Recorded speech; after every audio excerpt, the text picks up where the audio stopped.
Africa Network for Environment and Economic Justice, ANEEJ, earlier in October led a team from Niger Delta region in Nigeria to Oslo in Norway and met with Norges Bank Investment Management (NBIM) officials to demand the visit of the bank officials to the Niger Delta region to see the damages caused by Shell Oil Company. The ANEEJ-led delegates also staged a protest at the front of NBIM building demanding for justice for Niger Delta and the need to end fossil fuels damages in the region. The delegates also held a town hall meeting to intimate the Norwegian people about the negative impact Shell Oil Company action is causing the people of Niger Delta. In another meeting, the delegates met with the Sami people, who are the indigenous people living in Norway said to be facing marginalization. The Sami people shared their experience and pushed for indigenous rights in Norway. ANEEJ, in its documentary made available on Thursday, commended Framtiden Ivere Henda Christiansen, Borg Omen, Actioned Denmark Global Platform, Forum for Utvikling og Miljø, Spire Trondheim Mellem Folkelig Samvirke and more groups including the youths of Norway for their collaboration and support during the visit and different engagements to share Niger Delta people experiences on the damages caused them by Shell Oil Company. According to ANEEJ, the goal for the trip was to bring together civil societies in Norway around the issue and make way for further work around climate change and fossil fuels. We hope to welcome the leadership of Norges Bank Investment Management to the Niger Delta soon, ANEEJ said via its social media handles. We were profiled in various media publications across the globe and had a successful meeting with leaders of Norges Bank, ANEEJ added. ANEEJ Executive Director, Reverend David Ugolo, who personally led the Niger Delta delegation to Norway, stated clearly that the campaign to Oslo is not to undermine the Nigerian government but to engage the investor, NBIM, with first-hand information from the Niger Delta, and call on them to visit the region to see the destruction caused by Shell and not rely completely on their feedback to produce its responsible investment report. NBIM should learn from the Church of England and pull out its investment from Shell for acting irresponsible. Part of the mission was to hold Shell accountable for the damages caused in the Niger Delta. As a result, women and children are dying and livelihoods have been lost completely. Shell cannot move from onshore to offshore and run away from its responsibilities. They should clean up the mess caused for the past 6 decades of oppression in the Niger Delta, David Ugolo said. David Ugolo also noted that the political will to clean up and restore back livelihoods for the people of the Niger Delta region is needed. He urged President Bola Ahmed Tinubu to make a record, look into the corruption affecting the region and not allow the Niger Delta political elites to deceive him for their personal gain. Meanwhile, the Canadian pavilion at the just concluded COP28 was agog with an illuminating session addressing oil and gas sector's liabilities and decommissioning in the energy transition. The session was moderated by Alieno Rujot, Program Manager, Climate and Energy, Environmental Defense, Canada. The opening remarks was eloquently done by Dr. Angela Carter, Associate Professor, Department of Political Science, Memorial University, who set the stage for conversation on how Canada, a big emitter, undermines the realization of the Paris Climate Agreement. She exposed Canada, as one of the big 5 emitters, still enmeshed in huge oil and gas extraction for profits. ANEEJ Deputy Executive Director, Leo Atapo, took turn to present decades of oil and gas in the Niger Delta and exposed how Shell and other multinational oil companies have continued to extract crude oil at the detriment of the people and the environment. He exposed complicity of the Nigerian government. Other speakers included Mike Coffin and Carly Davis Flett. ANEEJ during the COP28 welcomed the agreement at the COP28 summit on the Loss and Damage Fund, with nations pleading over $725 million on the first day, which ANEEJ described as a vital step but still inadequate for the quantum of what is needed, as the human rights organization welcomed the message of the Catholic Pontiff, Pope Francis, to the summit, calling on world leaders to end fossil fuel. The Deputy Executive Director of ANEEJ, Leo Atapo, who was in Dubai for the 2-week summit while welcoming the operationalization of the loss and damage funds at the opening of COP28, noted that some studies have estimated that loss and damage in developing countries is already greater than $400 billion a year and is expected to grow. We are deeply concerned that contributions from high-polluting countries will be voluntary, and we wonder when the fund will pay out and how it will be sustained over the long term. Bayelsa State of Nigeria alone requires $12 billion in loss and damage. Delta State requires a much higher amount. We are also worried that the fund will be administered, initially, by the World Bank against the wishes of many developing countries, as we expect such funds to be disbursed as grants and not loans, Leo Atapu stated. It would be recalled that the agreement for the loss and damage funds on the first day of the climate talks on the 30th of November 2023 in Dubai was greeted with a standing ovation from delegates. The fund aims to support the most vulnerable and poorest countries to keep up with the rising costs associated with the climate crisis. Host country UAE and Germany both pledged $100 million, £79 million, to the Loss and Damage Startup Fund, which will aim to keep up with the rising costs caused by extreme weather and slow onset disasters such as sea level rise, ocean acidity, and melting glaciers.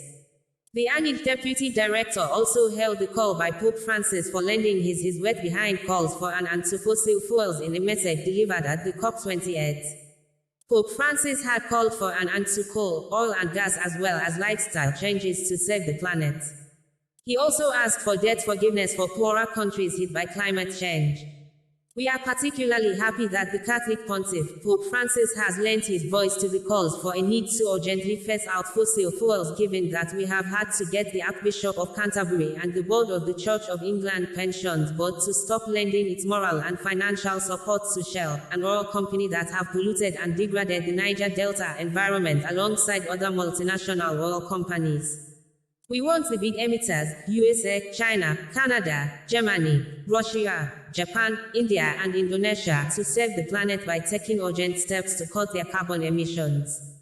The issue of debt cancellation for poor countries as raised by the Catholic head is quite important for the world to be able to meet the global climate target as agreed in Paris COP21, as many countries in sub-Saharan Africa, including Nigeria, are reeling under the yoke of debt burdens.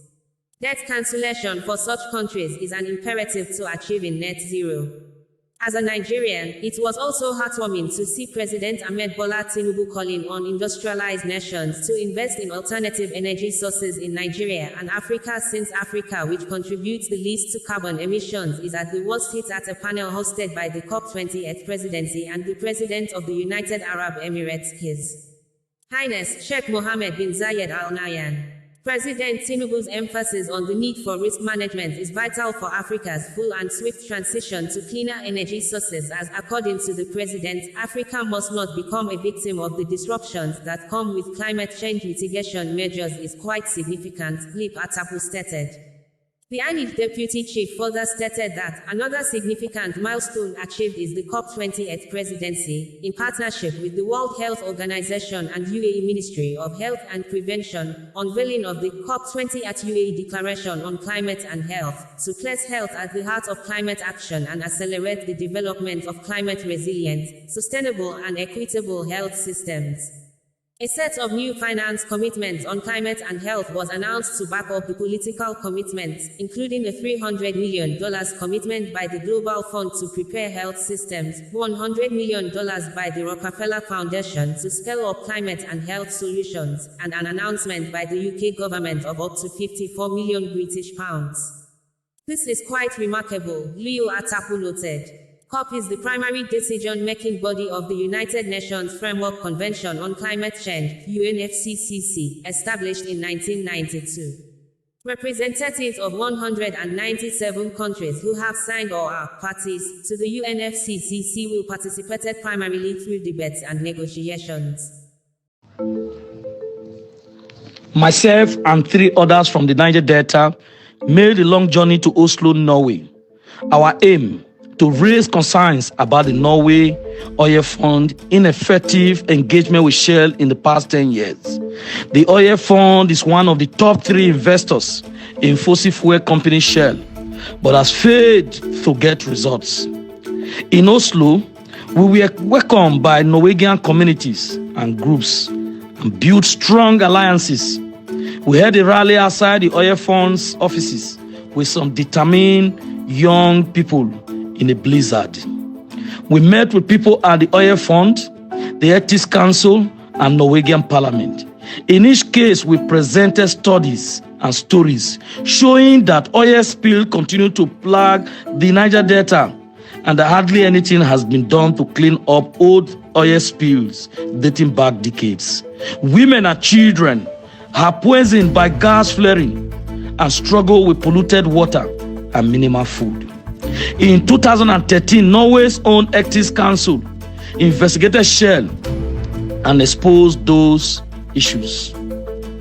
The oil fund staff were told to address this with Shell, but they have failed to use their power to press Shell to act and have been too ready to accept what Shell tells them. Oil has brought us more pain than gain. My mom told me growing up, you could just come out of your house and hold a fishing net, a small fishing trap, and put it in the water, and you get the fish. But today in the Niger Delta, we depend on fish from places like Norway, frozen stockfish. Young girls get menopause at 20. Every day, women and children and young people die. We have come to Norway as a delegation to say, this is the time. We invited oil fund representatives and others to come to the Niger Delta to see the reality for themselves. We are optimistic that they will say yes. This injustice can be solved through more closed-door meetings with Shell. We hope and pray that the oil fund and other investors will step up to their responsibility and ensure that Shell is forced to clean up the mess it has left in the Niger Delta.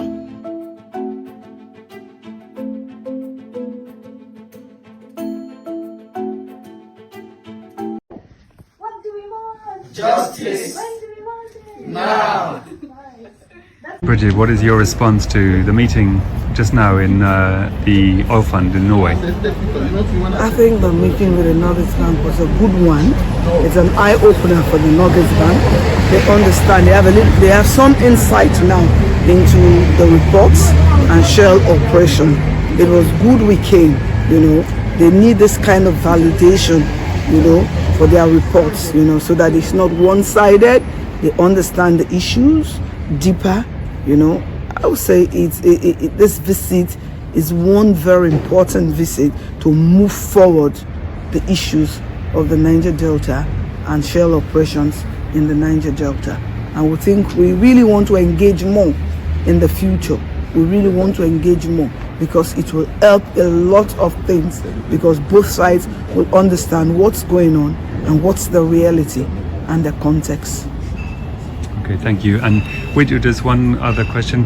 Which message, which aspect do you think landed? Which one do you think they felt the most, according to your sense of the room? When they watched the video, it was an evidence-based advocacy.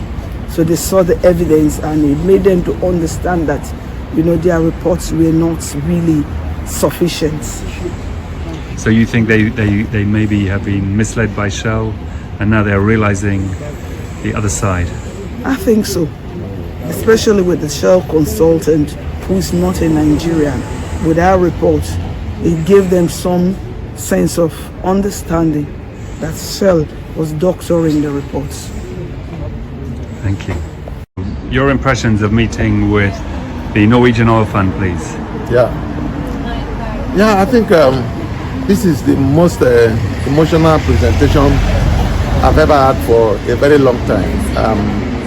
You can see the truth from the presentation we made, penetrating the Norges Bank delegation. I could see, I was looking at all of them. In fact, from the responses, from them, you will see that they were short of words. They were like, we are sorry, we released a one-sided report. It was not supposed to be so. So it was, I can see guilt on their faces. And I'm sure that the truth has been communicated to them. And I know that they are going to make amends. In fact, in their responses, they have said that they are going to make amends. And they are going to subsequently begin to involve the Niger Delta voices in whatever report they are going to, and they are going to hit Shell very hard. If not, that they will withdraw their investment. I'm sure something very drastic will happen from the responses that we make, and I'm happy that I was part of this delegation. Thank you. So, David, what is your reaction to the meeting now with the Norwegian oil fund? First, I think we're happy that we had the opportunity to come to Norway and to meet with the Norges Bank. And we have met with them, presented our demands, and re-emphasized our invitation for them to visit the Niger Delta. We are happy that they found it useful that we came, and we have also presented to them some latest independent evidence why they have to visit, and they also recognize the fact that they don't have all the solution. They are willing to work with us to provide them more evidence, and they have also expressed very clearly their concern about the catastrophe in the Niger Delta to the oil company. For that, we are also happy. We're very happy that the investors are beginning to understand that they cannot rely on Shell as the main source of their information to produce their investment report. And that for me is something that we stand on, and that their report must reflect the views and positions of the community where their investment are. And we have also agreed that the ongoing conversation is not a one-off thing, and that we should continue to exchange, and that they will be reflecting on our request for them to visit the Niger Delta. And hopefully we'll also come back to them, because they have also requested that they need more information on other oil companies that they have their investment in. So on this, I think we are not going to have all the solution one day, but we are very optimistic that we will continue to sustain the pressure until our demands are met.